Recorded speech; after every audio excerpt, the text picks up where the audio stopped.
Agora, dando continuidade, iremos chamar a professora doutora Jailma dos Santos Pedreira Moreira, que é pós-doutora em letras, metacrítica feminista, políticas públicas para a literatura feminina, e é também uma grande potência aqui na UNEB, no pós-crítica. Então, professora Jailma, por favor, faça essa mesa ficar ainda mais luxuosa.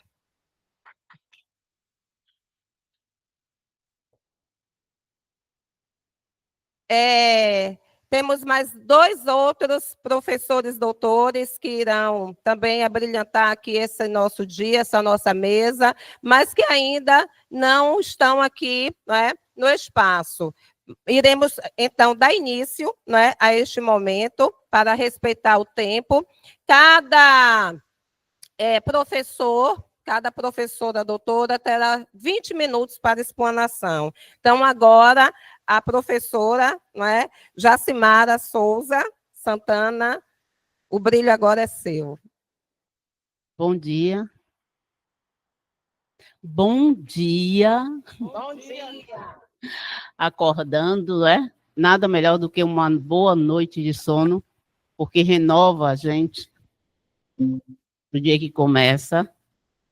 E, nesse momento, eu peço, sim, vou precisar dos slides.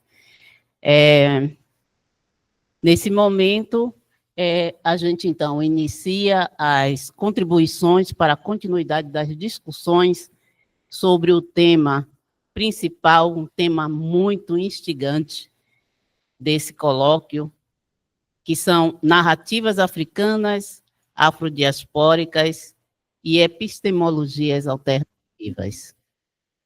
E eu começo dizendo que esse tema da jornada, ele se mostrou para mim bastante provocativo. Ele se mostrou provocativo porque ele me fez pensar em narrativa como modo de ser e estar no mundo. Ele também me fez pensar que narrativas são carregadas de identidades, são carregadas de relações de poder e de epistemologias.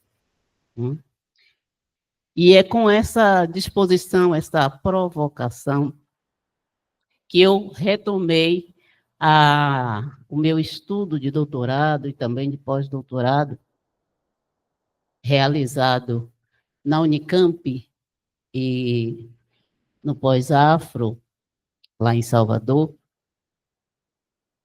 sobre a medicina tradicional em Moçambique. Então, esse trabalho de doutorado e pós-doutorado, mais de doutorado, deu origem a esse livro, chamado Médicas Sacerdotisas, Religiosidades Ancestrais e Contestação ao Sul de Moçambique.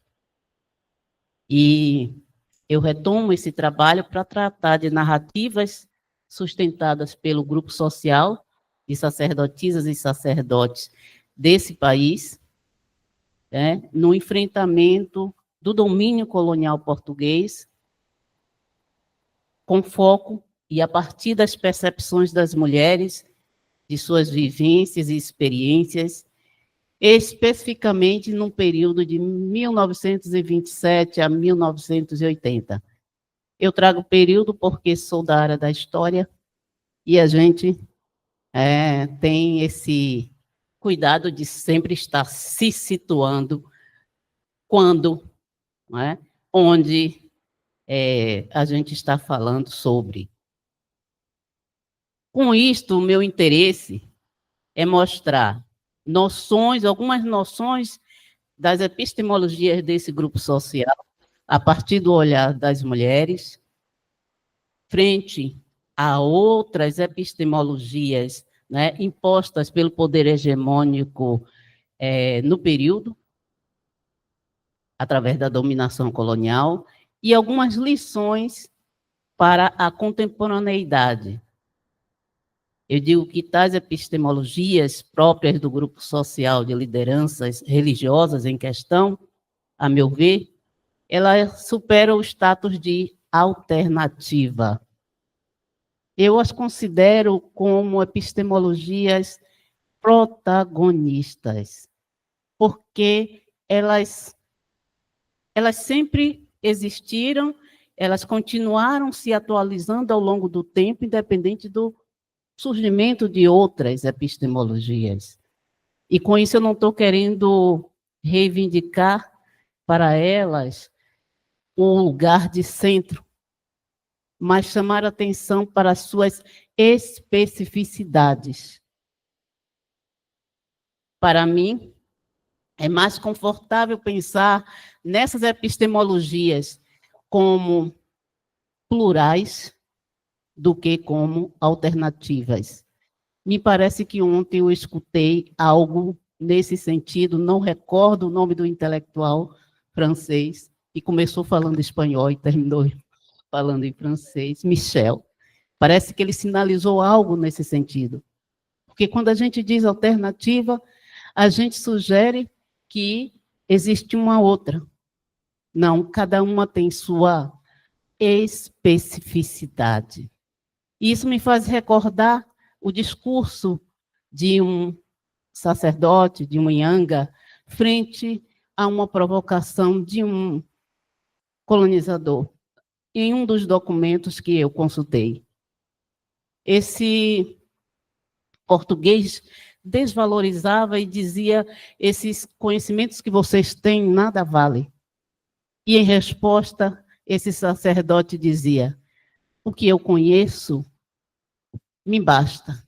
As pessoas me respeitam pelo que eu conheço, independente de vocês respeitarem ou não. E ele seguiu com o saber dele. Né? Mas é muito interessante retomar a postura, a reação desses sacerdotes e sacerdotisas frente a essa campanha de descrédito e de desvalorização. Então, eu considero importante apresentar alguns comentários sobre a pesquisa, assim, para falar de onde é que eu estou partindo para falar sobre isso, e mencionar também quem são essas pessoas, esses sujeitos dessas narrativas, e o contexto no qual essas narrativas foram produzidas.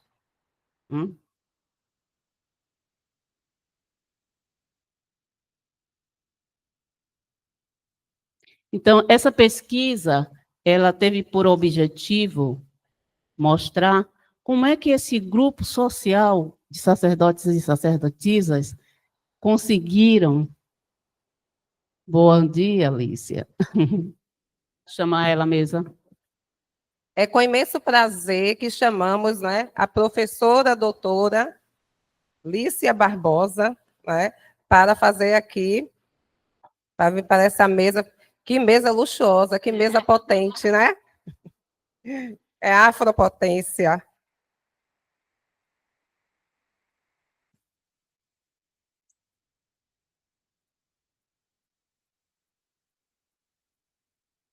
Então, retomando, essa pesquisa teve como proposta investigar como esse grupo social de sacerdotes e sacerdotisas conseguiram manter sua existência social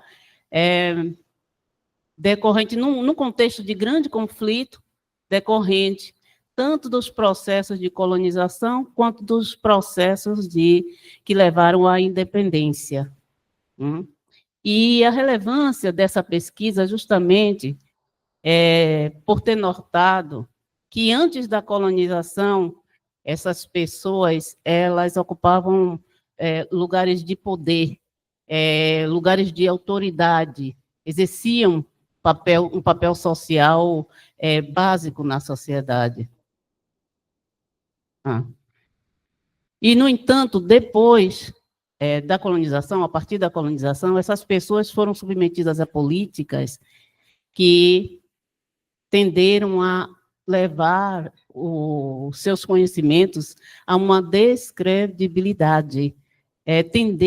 Tentaram levar esses conhecimentos a à morte, não é? Ao epistemicídio. No entanto, essas pessoas continuaram mantendo, não é, seus modos de pensar, seus modos de fazer, seus modos de assistência, de tal maneira, queria que acendesse a luz aqui, de tal maneira que depois da independência ainda se tem esses conflitos, mas eles são atenuados com a independência conquistada em 1975, são atenuados depois que o Ministério da Saúde, por cerca de 1980, resolve incluir nas políticas do Estado práticas, né, serviços dessas pessoas, desses sacerdotes e dessas sacerdotisas.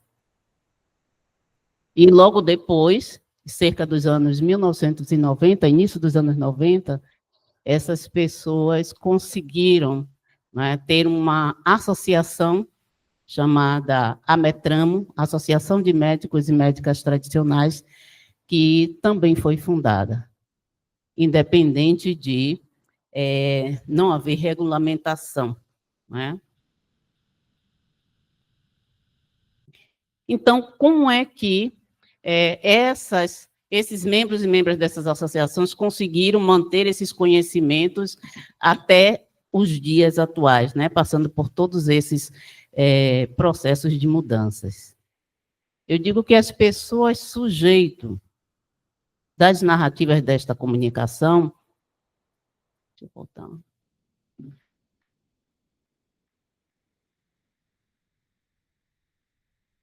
São chamados por muitos nomes, né? Eles são chamados por Nhanga, Nganga, Ngaka, Ngoma, e esses nomes, que são nomes genéricos e que não variam segundo o gênero, são predominantes naquela região onde se tem um predomínio das línguas bantus, em África do Sul, Tanzânia, não é? Angola, toda essa região setentrional da África, que significa, quer dizer, que são originários de um mesmo tronco e que têm um significado comum. Então, tratam-se de pessoas que têm a experiência, conhecimento das ervas, são pessoas que exercem várias funções, como jurídica, educacional, política. São pessoas também que exercem funções de assistência de saúde, médica e social. Então, elas podem curar doenças, intermediar conflitos nas comunidades, podem também empossar autoridades, educar para a vida e a geração e proteção e bem-estar, não é? Elas atuam, então, enquanto gestoras, eu digo gestoras dos sofrimentos e dos medos, não é? Em momentos críticos da vida. E podem realizar diagnósticos, quer seja através do que a gente conhece como búzios, não é? Ou através também do transe de espíritos. Pela consulta do oráculo, ou o que a gente conhece como búzios. E na língua portuguesa, as pessoas ainda são conhecidas por médicos e médicas tradicionais, curandeiros e curandeiras. Está faltando um slide aqui, não sei o que aconteceu. Né? Curandeiros ou curandeiras, mas que corresponde, quando a gente, trazendo aqui para o Brasil, aos cargos que a gente conhece como Ialorixás, Babalorixás, Nênguas, né? Mameto, Gaiacu. Também quero ressaltar que as narrativas dessas pessoas são portadoras, quer dizer, possuem origem na tradição oral. Portanto, elas nem sempre correspondem às vivências de quem as narra, mas à memória geracional de seu grupo familiar. sobretudo no que diz respeito ao período anterior ao domínio colonial, podendo, então, tratar-se de fatos ocorridos com seus pais, avós ou bisavós, e acompanhados quando crianças ou adquiridos por meio da oralidade, bem como por influência dos seus espíritos, no caso das pessoas médiuns. Porque existe a tendência dessas pessoas, elas conseguirem comungarem suas identidades com as identidades dos espíritos dos quais são templos, né? De modo que inclui a adoção de nomes, inclui a adoção de personalidade, de estética, mas também de experiências de vidas e conhecimentos, né? Daqueles dos quais são seus ancestrais. Eu dizia que essa pesquisa também, ela foi construída com base em diversas fontes, de fontes tanto de arquivo quanto orais. Não passa, vê se consegue. Que foram recolhidas em diferentes arquivos, tanto em Moçambique quanto em Portugal, de modo que as fontes orais elas foram recolhidas nos distritos das províncias de Maputo e Gaza, que fica ao sul de Moçambique, e as entrevistas elas foram feitas em língua local, né, na língua xangana, que é uma língua predominante da região sul. Isso porque a maioria das pessoas não falam português ou falam muito pouco português. Então, a gente precisou recorrer sempre a traduções e revisão dessas traduções quando necessário. E para essa comunicação, eu vou precisar que passe. Eu selecionei 2 trechos de narrativas das entrevistas feitas com 2 mulheres de Nhanga. Eu vou só precisar que passe. Uma delas foi a Eva Francis Biza. A Eva Biza, ela se mostrou como uma mulher muito convincente, né, dos seus conhecimentos, uma mulher forte, uma mulher também muito ativista contra o ódio religioso, né, exercido pelas igrejas neopentecostais. E ela me fez lembrar do que Walter Benjamin chamou de o narrador, né? Apesar dela parecer idosa, ela não soube precisar sua idade, e essa idade, essa questão de não saber a idade é muito comum entre as pessoas do grupo social entrevistado. Mas ela também não deixou de mencionar a idade de iniciação dela. Ela foi iniciada em 1968, né? E quanto à sua especialidade, ela diz, olha, eu sou aquela Nhanga que tanto forma outras pessoas, quanto também, né, atua como médium. Então, a palavra Nhanga pode parecer estranha, mas ela é muito comum nas canções do candomblé de Angola. Nhanga, Ngoma, Nganga, né?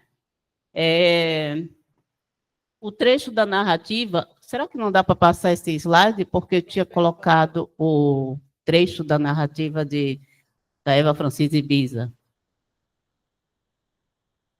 Na sua narrativa, ela dizia, olha, no tempo colonial, a gente não acessava o hospital, né? Quando as pessoas sentiam alguma enfermidade, elas procuravam o Nhanga, a Nhanga, né?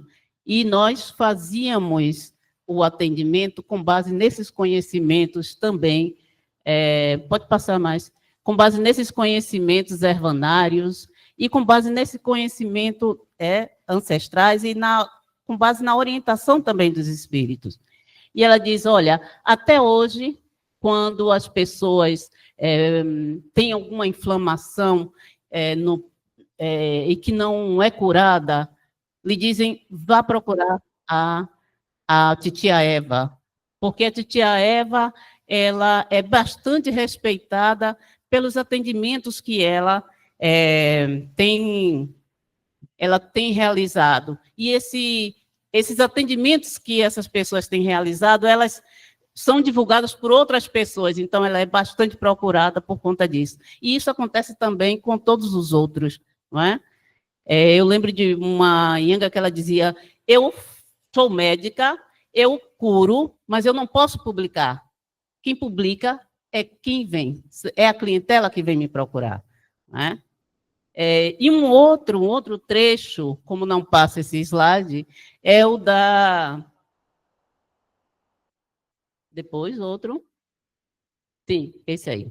O outro trecho da narrativa é o da Ianga Enjoase Baluni, né? É uma memória póstuma de seu filho. Aqui tem seu filho, Zacarias Tivani, e ele, aqui a gente está em Alto Xangane, é um interior da cidade de Chibuto, um dos lugares que onde foi realizada a pesquisa, as entrevistas. Ele se mostrou como um homem muito sério, e, aparecendo lá na entrevista, ele disse que estava ali somente para acompanhar o que iria acontecer. Ele se apresentou como chefe de bairro e disse, olha,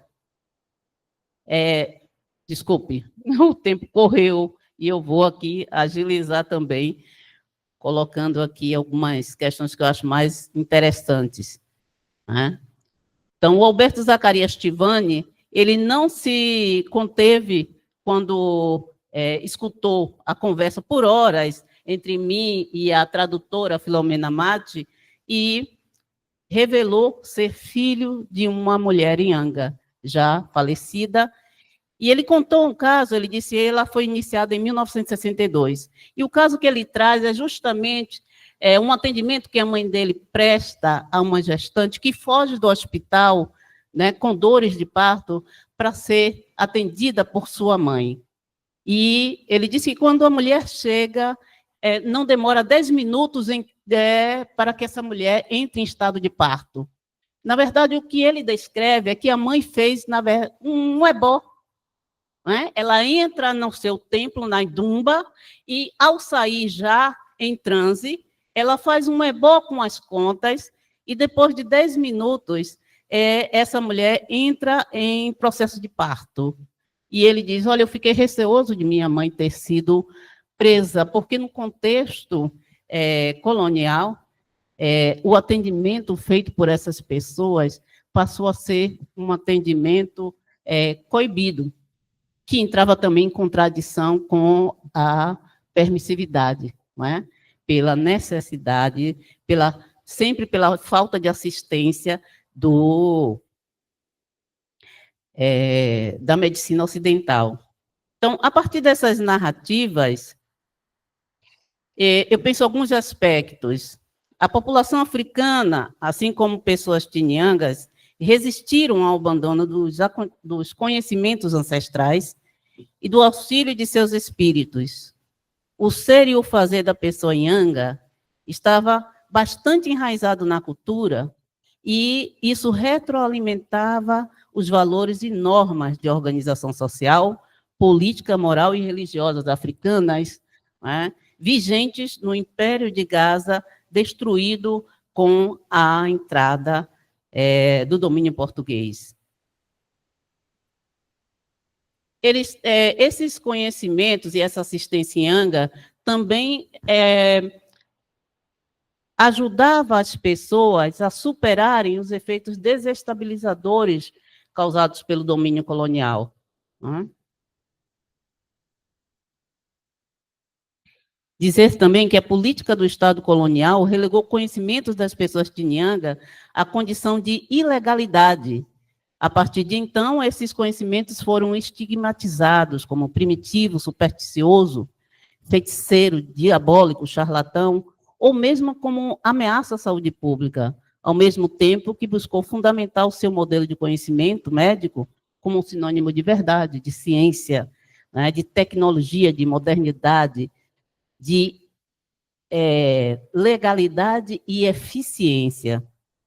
Então, essa decorrência, né, em decorrência desta mentalidade colonial é que as pessoas identificadas como Nhanga passaram a ser sujeitas a maltratos, insultos, prisões, de seus objetos religiosos e roupas confiscadas ou suas cerimônias interrompidas. Né? A estruturação, então, da medicina ocidental em terras africanas de Moçambique se impôs por força policial e em conflito com esse secular conhecimento médico em poder das pessoas Tinhanga.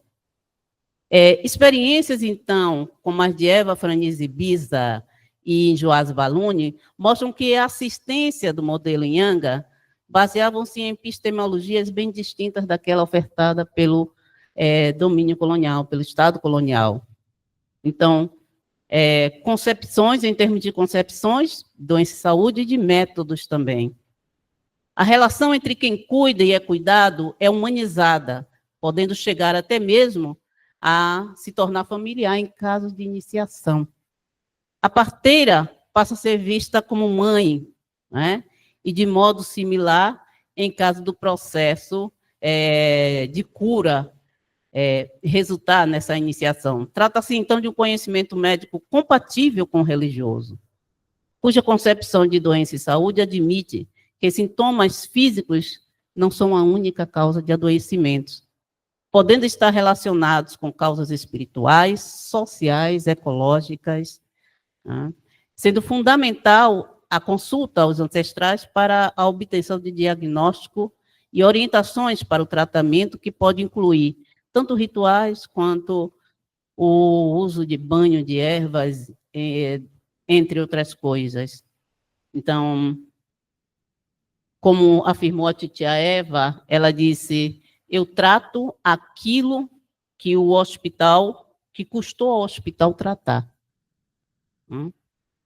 Então, tem conhecimentos que somente essas pessoas possuem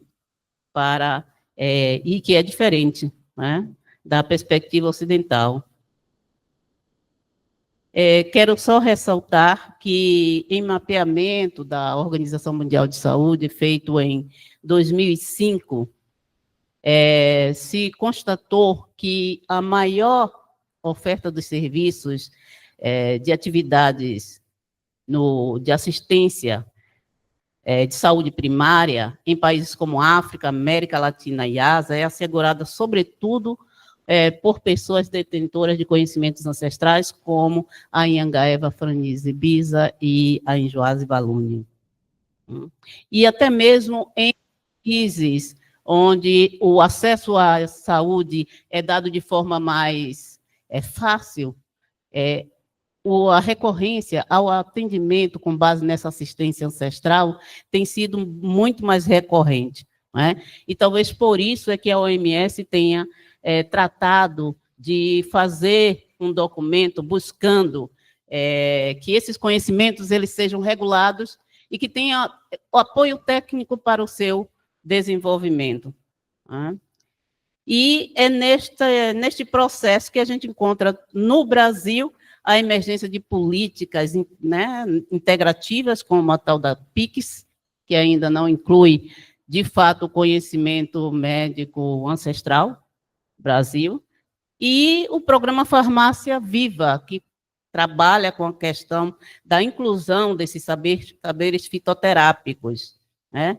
Tudo isso, eu digo, é muito bom, é importante, porque a gente tem, sim, um grande conhecimento sobre isso, a gente também tem matéria-prima, mas o que é necessário é avançar para uma relação com detentoras e detentores desses conhecimentos, de modo que seja respeitoso, de modo que essas pessoas não continuem sendo objetos de pesquisa, mas que sejam co-construtoras de políticas. Eu digo co-construtoras porque as mulheres, sobretudo, se tornaram as maiores guardiãs e transmissoras desses conhecimentos, e usuárias também, né? Daí, eu digo que pensar nessa perspectiva é considerar a necessidade da gente discutir propriedade intelectual e também discutir a questão do ódio religioso contra as religiões de matrizes africanas. né? Eu dizia, só para encerrar, desculpe, eu fui desobediente com o tempo, mas quando cheguei aqui no pós-crítica, no campus, que vi a grande placa, aí foi que eu percebi que o símbolo do pós-crítica era um jogo de capoeira, né? Então, e alguém dizia, é pergunta e resposta. A pergunta vem do enxergar o problema, né? E do se preparar também para um golpe que vai chegar. Como vou reagir? Então, perceber que a gente tem essa centralidade da ocidentalização na produção dos nossos conhecimentos é importante, é necessário, porque quando a gente não vê o problema, a gente não consegue resolver. Mas o grande desafio é dar a resposta, né? É fazer aquele AU, que significa chamar a gente para dar um mergulho na oralidade. Com isso, eu quero deixar aqui essa provocação, né? Qual o lugar da oralidade na produção do nosso conhecimento, no modo da gente pensar e da gente viver? O difícil é nascer de novo. E a gente é chamado a isso.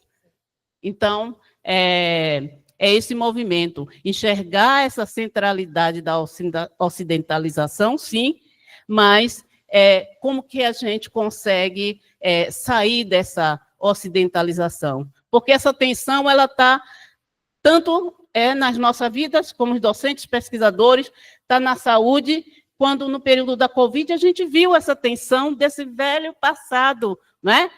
Quem é que diz que é o conhecimento? Não. As comunidades quilombolas estão fazendo uso fitoterápico. As comunidades indígenas também. Olha, a África também, olha, o pessoal da África Ocidental está exportando, não é? Com base na Artemisia chás. E aí, minha gente, não, mas esse conhecimento não é legítimo. Quem tem a voz do conhecimento é a medicina.